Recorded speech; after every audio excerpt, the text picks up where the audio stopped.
Welcome back, ladies and gentlemen. Welcome back to the Corbett Report.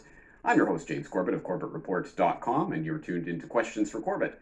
This week, we're going to take our question from a Corbett Report member in the comment section of the October open thread over at CorbettReport.com, where Big Brother writes, I just want to know the anarchy and agorism solution to policing.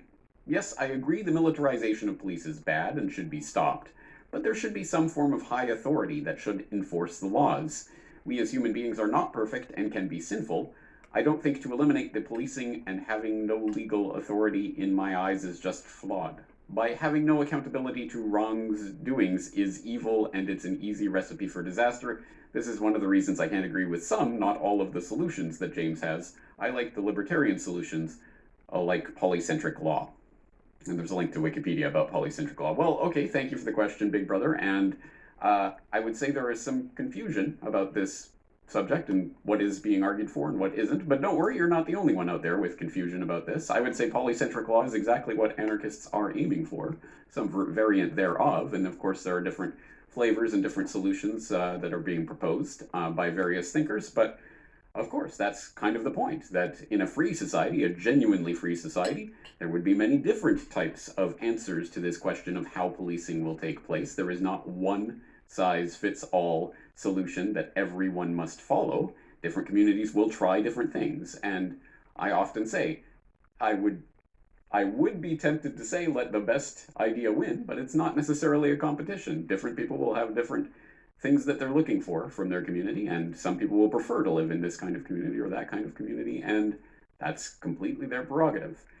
So I think there are some fundamental misconceptions about what anarchistic policing would actually be, and the fact that there is policing in an anarchistic society. What? I never thought so. But it's a great question to start delving into the real issues when it comes to a free society. And what is it? What does that mean? Okay, I'm going to skip ahead. Well, it starts by taking away. Great question to start delving into the real issues when it comes to a free society. And what is it? What does that mean? And how does it function? Well, it starts by taking away the monopoly authority of violence from the state that cannot be wrested away and cannot be in any way reasoned with or abrogated. So that would be the first step. And then what is built on top of that follows from some pretty basic first principles that I know everyone in the audience agrees with. So let's actually break this down with reference to Questions for Corbett. Yes, as Corbett Report user SCPat responds in that thread, in the October open thread over at CorbettReport.com. Actually, I asked this on Questions for Corbett some time ago, and James posted a response, and he links to that video. And I realized that now that we've got these shorter, tightly focused on one question versions of Questions for Corbett, those older episodes are skipping going ahead. To get lost to. Let's keep the worst at bay. But that, as I say, is a fundamental misconception. The idea that a free society would not have some policing entities is fundamentally a misconception. In fact, you're right, it wouldn't have a single, unitary, monopolistic police force that cannot be questioned, cannot be overturned, cannot be defunded, cannot be in any way disengaged with or opposed without being beaten down violently. It would have numerous services that would have to compete for customers and which could be fired when, if, as they abuse their power. Another common but incorrect assumption is that if there were no ruling class or no government, people would have no way of defending themselves against common criminals or foreign invaders. Again, this is simply not true. The government version of protection is inherently hypocritical. Governments will use their hired law enforcers to find and lock up some of the private thugs and thieves and prevent them from preying on people. But every ruling class gets the money for its operations by way of taxation, demanding money from its subjects and punishing those who don't pay up. Oddly, every ruling class insists that it needs to be able to forcibly control and extort money from people in this way in order to protect them from private criminals who might try to forcibly control and extort them. In contrast, if there is no government, people do not lose their inherent right to defend themselves from violence or to defend what they have from those who would take it.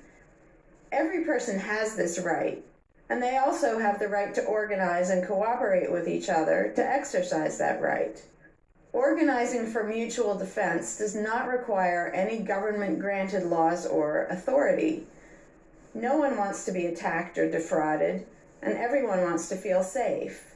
Whether each person takes this on himself or herself individually, or whether they hire and organize others to do it on their behalf, it can be done on a voluntary basis.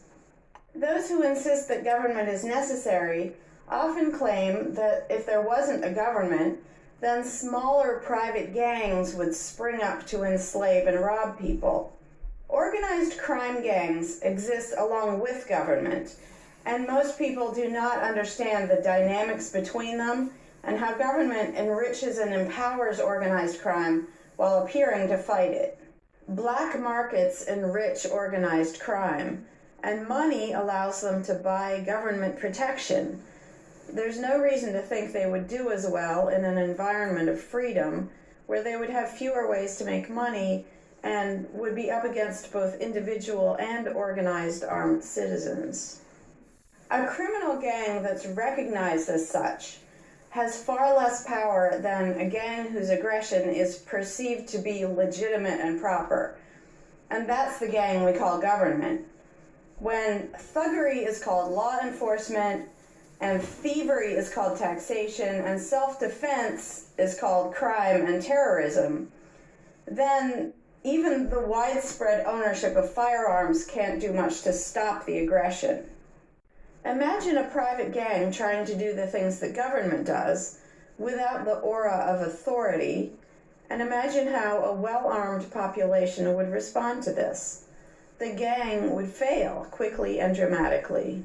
Another concern that people have when they first consider the idea of a stateless society is that some people are truly malicious, destructive, and sociopathic. The concern is that these people would be free to do anything they wanted and no one would stop them.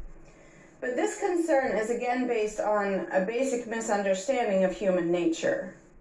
Wherever we have government ruling class, we still have freelance thieves and thugs who are not deterred by the laws of the politicians.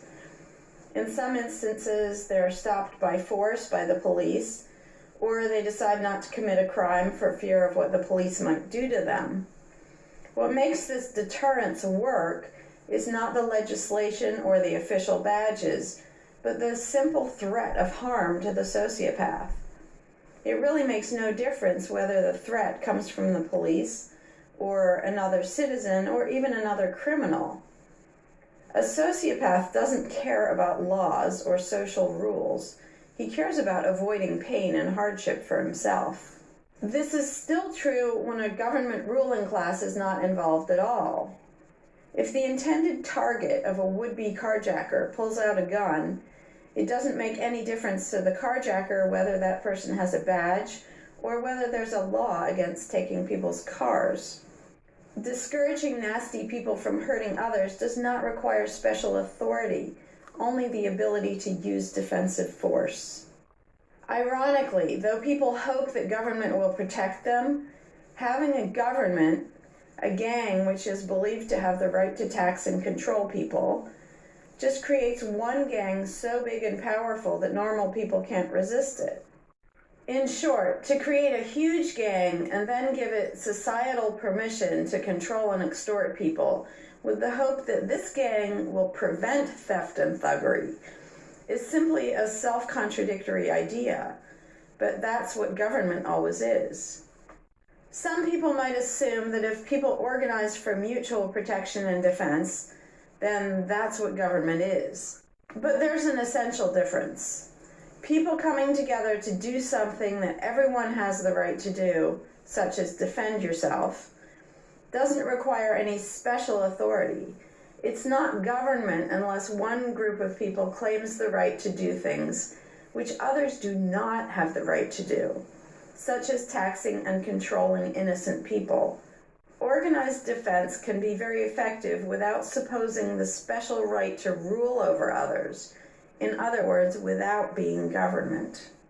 In contrast, governments rob the people they rule of far more wealth than private crooks could ever manage, making the idea of a protector government ridiculous.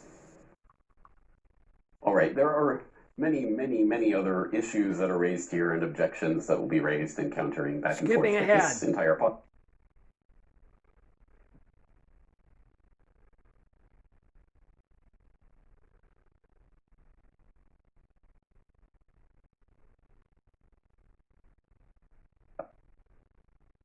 ruling over you.